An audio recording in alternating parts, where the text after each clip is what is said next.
저는 제일영도교회를 처음 방문했습니다. 성도님들도 저를 처음 보시죠? 네. 하지만 저는 제일영도교회를 이미 알고 있었고, 저에게 제일영도교회는 참 좋은 교회, 생각만으로도 기분이 좋아지는 교회, 함께 교제해보고 싶은 교회였습니다. 왜냐하면 제가 신학대학원에서 한국교회사를 공부하면서 고신교회에서 가장 중요한 교회로 제일영도교회를 배웠고, 특별히 SFC가 발원한 곳이 제일영도교회라는 것을 배웠기 때문입니다. 더욱이 제일영도교회 담임 목사님은 제가 신학대학원에서 재학할 때 히브리어를 가르쳐 주셨습니다. 그리고 제일영도교회 강도사로 섬기시는 김정인 강도사님은 저와 신학대학원에서 3년간 동고동락하며 지냈던 사이입니다. 그래서 이 교회를 한 번도 와본 적은 없지만 제 마음속에는 가깝고 친밀한 교회입니다. 그러기에 이렇게 찬양위원회 헌신 예배를 통해 함께 교제할 수 있어서 참으로 기쁩니다. 이런 자리를 허락해 주신 하나님께 감사드리며 제일영도교회 당회와 성도님들, 찬양위원장이신 김희수 집사님께도 감사함을 전합니다. 제가 제일영도교회에 대해 좋은 마음과 생각을 가지고 있다고 말씀드렸는데요, 제가 그렇게 생각할 수 있었던 이유는 무엇입니까? 제일영도교회가 1896년부터 지금까지 127년간 해왔던 일들을 알게 되었기 때문입니다. 그런데 이것은 우리가 하나님을 찬양하는 것과 같은 원리입니다. 제가 제일영도교회가 해왔던 일을 알게 되므로 제일영도교회 좋아요 라고 하듯이, 하나님께서 우리를 위해 하신 일을 알게 되므로 하나님 좋아요, 하나님 최고예요 라고 말하는 것이 찬양이기 때문입니다. 그래서 우리가 하나님을 찬송하기 위해서는 하나님께서 행하신 일, 즉 하나님을 아는 지식을 있어야 합니다. 오늘 우리가 읽은 이 짧은 찬송시도 우리로 하여금 그분을 찬양하라고 반복적으로 호소하면서도 우리가 찬양하는 하나님이 어떤 분이시고 어떤 일을 하셨는지를 우리에게 가르쳐 줍니다. 곧 하나님의 성품과 사역을 우리에게 가르쳐 주죠. 그러나 하나님의 성품과 사역은 분리될 수 없습니다.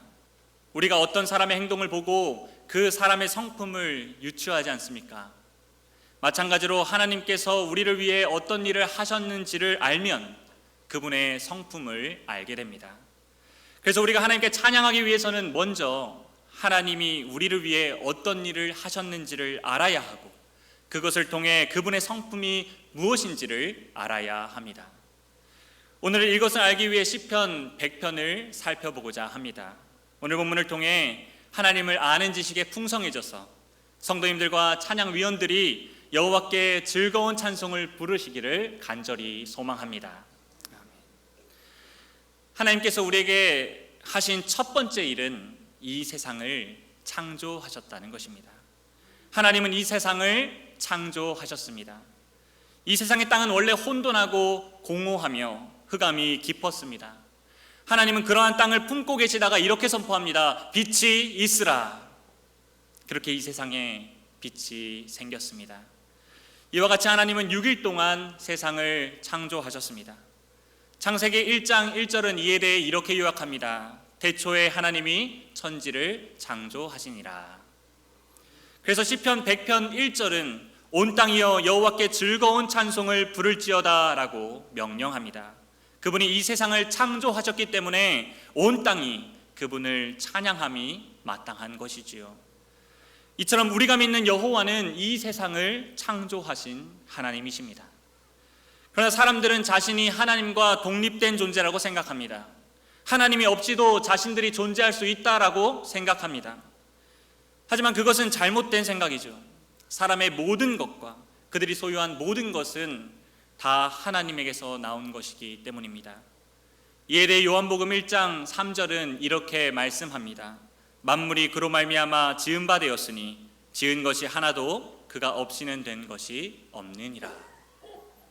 사도 바울 역시 골로새서 1장에서 이렇게 선포합니다. 만물이 그에게서 창조되되 하늘과 땅에서 보이는 것들과 보이지 않는 것들과 혹은 왕권들이나 주권들이나 통치자들이나 권세들이나 만물이 다 그로 말미암고 그를 위하여 창조되었고 또한 그가 만물보다 먼저 계시고 만물이 그 안에 함께 섰느니라. 아멘. 그런데 이것보다 더 중요한 사실이 있습니다. 온 세상을 지으시고 다스리시는 여호와께서 우리를 지으셨다는 것입니다. 그래서 시편 100편 3절 상반절은 이렇게 말씀합니다. 여호와가 우리 하나님이신 줄 너희는 알지어다. 그는 우리를 지으시니요 우리는 그의 것이니. 아멘. 온 천지 만물을 지으신 창조주 하나님은 사람에게 관심을 기울이십니다. 다른 어떤 식물, 동물이 아닌 사람을 자신의 형상으로 만드셨습니다. 우리를 볼 때 하나님이 드러나도록 만드셨다는 것이죠. 그만큼 우리는 특별한 존재입니다. 다른 어떤 피조물과도 비교할 수 없을 정도로 우월한 존재이죠. 그래서 우리는 스스로를 그의 것이라고 기쁘게 고백할 수 있습니다. 온 세상 만물을 창조하신 하나님이 우리를 가장 주목하고 계시기 때문입니다. 그런데 혹자는 사람이 진화되었다고 말합니다. 시간을 거슬러 올라가면 식물과 동물과 사람은 모두 한 생명체로부터 기원했다고 말합니다. 인간은 그렇게 우연히 만들어진 존재이기에 인간의 삶은 별다른 의미가 없다라고 말합니다. 그러나 이것은 우리의 믿는 바가 아닙니다. 설령 사람의 몸이 진화되었다고 해도 사람의 영혼에 대해서 과학은 밝힐 수 없습니다. 진화는 우리 몸이 어떻게 구성되었는지를 설명하는 논리적인 체계일 뿐 영혼이 어떻게 형성되었는지를 논리적으로 설명해 줄 수 없기 때문입니다.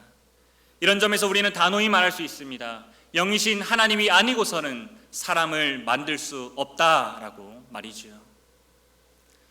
지금까지 우리는 하나님이 이 세상을 창조하셨을 뿐만 아니라 우리를 하나님의 형상으로 지으셨다는 사실에 대해서 살펴봤습니다. 그렇다면 이를 통해 알 수 있는 하나님의 성품은 무엇일까요? 그분이 선하다는 것입니다. 그분의 선함이 어떻게 드러납니까? 그분의 창조 기사를 볼 때 우리는 이 사실을 알게 됩니다.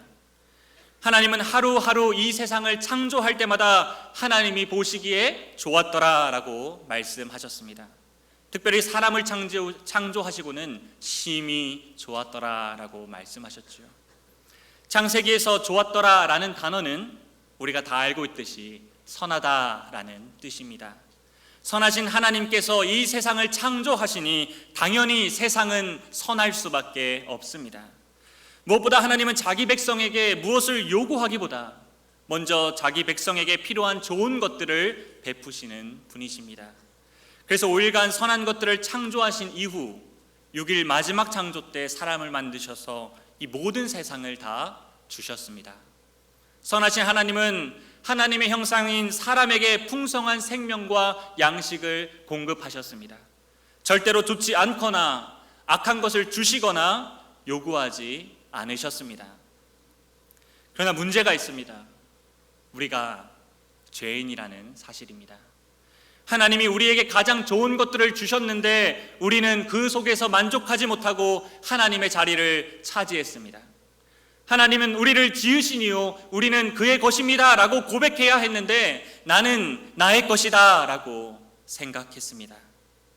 내가 계획한 대로 이 세상을 살아낼 수 있다라고 생각합니다. 하나님이 없이도 이 세상에서 잘 살 수 있다라고 말합니다.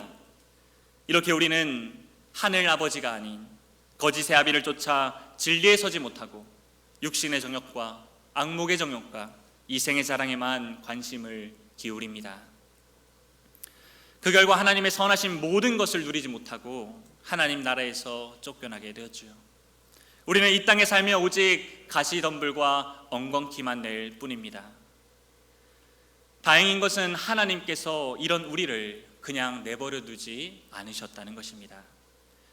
여기서 하나님께서 하신 두 번째 일이 등장합니다. 바로 우리를 구원하셨다는 것입니다. 하나님은 우리를 구원하셨습니다. 하나님이 이 세상을 창조하시고 자연법칙 그대로 내버려 두셨다면 이 세상은 진작 자멸하고 말았을 것입니다. 창세기 6장 11절은 죄악된 세상을 이렇게 고발합니다. 그때에 온 땅이 하나님 앞에 부패하여 포악함이 땅에 가득한지라. 창조 질서는 파괴되고 포악함이 가득한 세상의 결과는 자멸입니다. 오늘날도 이런 말이 있지 않습니까? 전 세계에 핵전쟁이 벌어지면 인류는 자멸할 것이라고 말이죠. 인간의 발명품으로 인해 자멸하게 될 수도 있다는 것입니다. 그러나 하나님은 죄악 가운데 허덕이는 우리를 구원해 주셨습니다. 더 나아가서 여호와 하나님은 우리를 자녀 삼아 주셨습니다. 그리스도를 믿는 모든 자를 그리스도 안에서 양자 삼아 주셔서 우리가 여호와의 언약 관계 안으로 들어올 수 있도록 해 주셨습니다. 그래서 우리는 시편 100편 3절의 하반절처럼 고백할 수 있습니다. 그의 백성이요 그의 기르시는 양이로다. 우리가 이렇게 하나님의 자녀가 되고 그분의 기르시는 양이 될 수 있었던 이유는 우리가 잘해서 된 것이 아닙니다. 우리가 황금 연휴 기간임에도 오후 예배를 잘 드려서 우리가 교회 봉사를 잘해서 우리가 찬양을 열심히 드려서 우리가 헌금을 많이 내서 우리가 헌신 예배를 드려서 된 것이 아닙니다. 우리가 하나님의 자녀가 될 수 있었던 이유는 오직 우리 주 예수 그리스도 덕분입니다. 우리가 여전히 죄인 되었을 때에, 우리가 여전히 하나님 보시기에 볼품 없을 때, 우리가 어떤 것도 내세울 수 없을 정도로 아무것도 없을 때, 심지어 우리가 하나님과 원수가 되었을 때에 그리스도께서 우리를 위해 기꺼이 십자가를 지심으로 우리가 하나님의 자녀가 될 수 있었습니다. 죄인인 우리를 양아들 삼기 위해 친아들인 예수님께서 기꺼이 죽으신 것입니다. 그렇게 예수님께서는 우리가 받아야 할 모든 형벌을 자신이 받으시고 자신이 누렸던 모든 권세를 우리에게 주셨습니다. 이제 우리는 그분을 영접하기만 하면, 곧 예수님의 이름을 믿기만 하면 하나님의 자녀가 되는 권세를 누리게 됩니다. 그리고 여기 모인 모든 분들은 예수님을 우리의 주와 그리스도로 고백함으로 하나님의 자녀가 되었음을 저는 믿습니다. 하지만 하나님은 여기서 멈추지 않으십니다. 성부 하나님은 우리에게 성령 하나님 또한 보내주셨습니다. 우리가 자신의 연약한 모습을 보고 하나님의 자녀라는 확신이 흔들릴 것을 걱정하셔서 성령 하나님께서 친히 우리가 하나님의 자녀라는 사실을 우리 마음속에서 증언하십니다.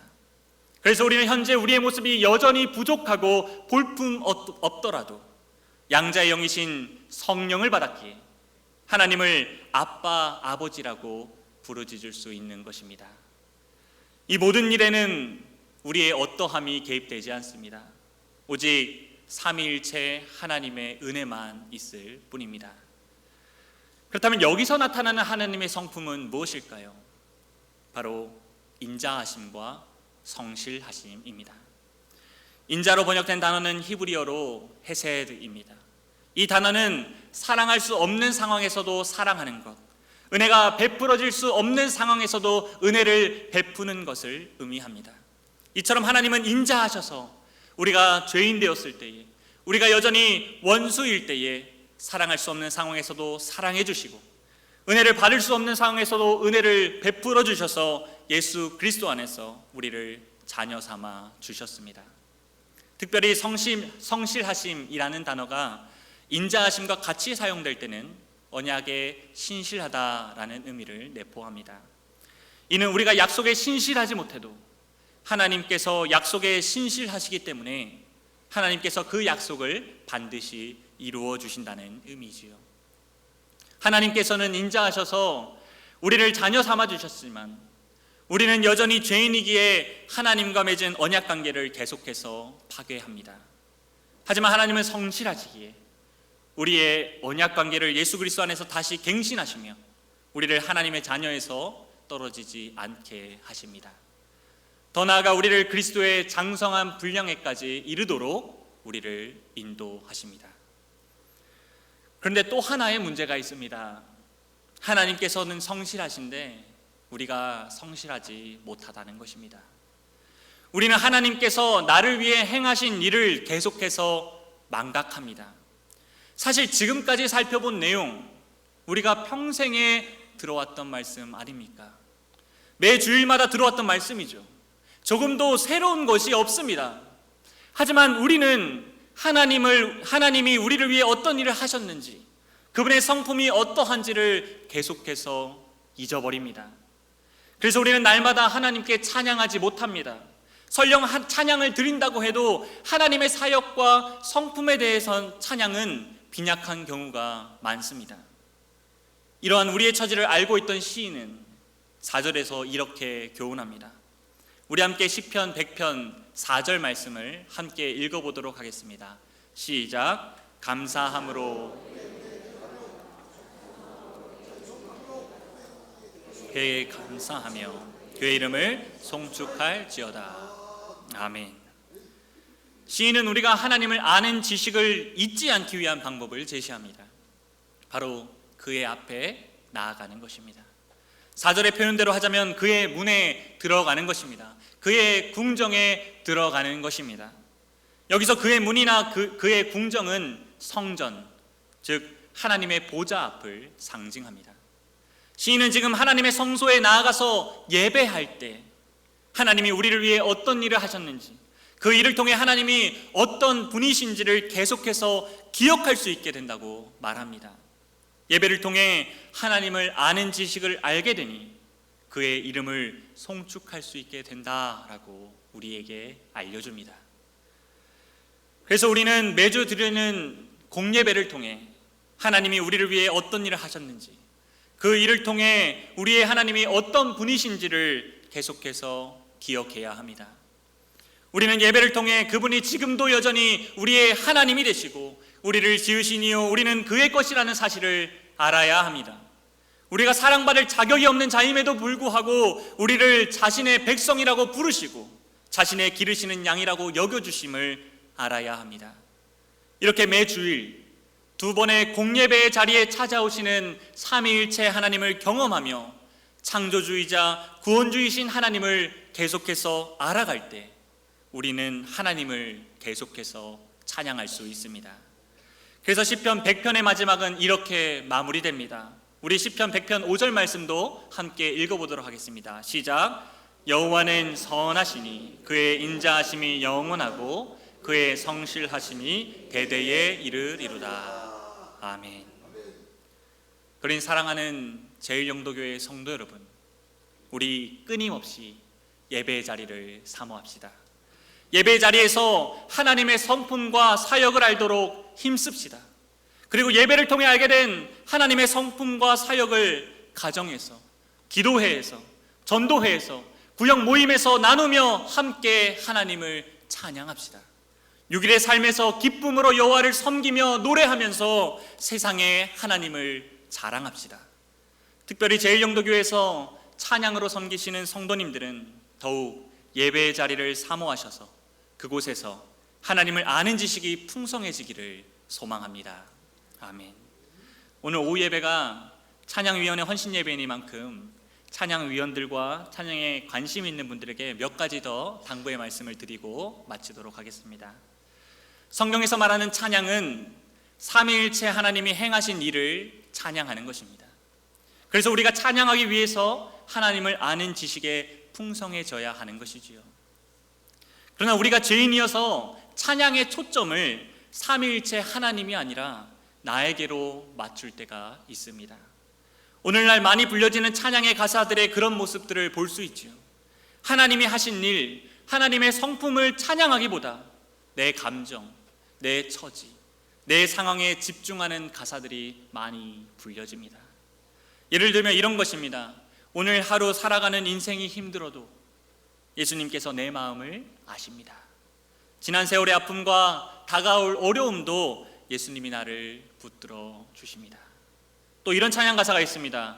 우리 중에 찾아오시는 주님께서 우리의 아픈 마음과 어려운 상황을 공감하십니다. 저는 이런 찬양이 잘못되었다고 말하는 것은 아닙니다. 우리의 상황을 아시고 돌봐달라고 기도하는 마음으로 찬양하는 것도 필요합니다. 하지만 이런 가사들의 찬양만 불려진다면 우리의 찬양은 하나님 중심에서 나 중심이 될 것입니다.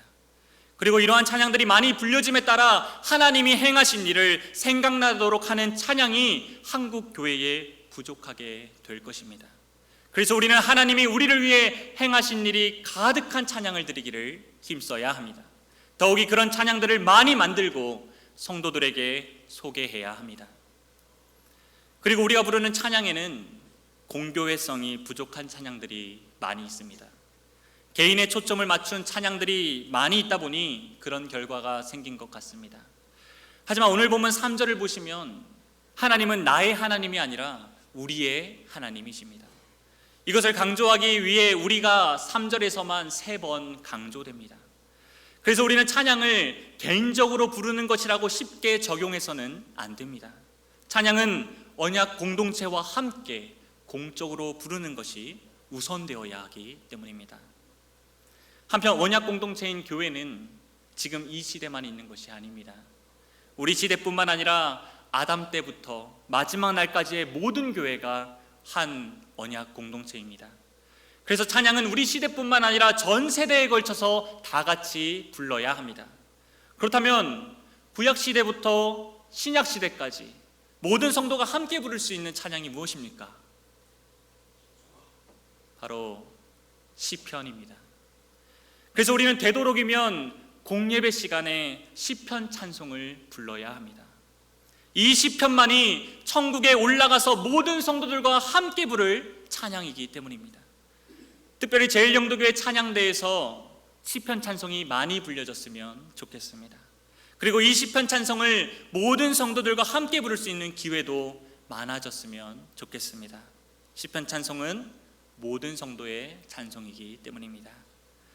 문제는 오늘날 발간되어 나오는 시편 찬송에 우리말 가사와 현대적인 곡조가 어우러지는 것이 별로 없다는 것입니다.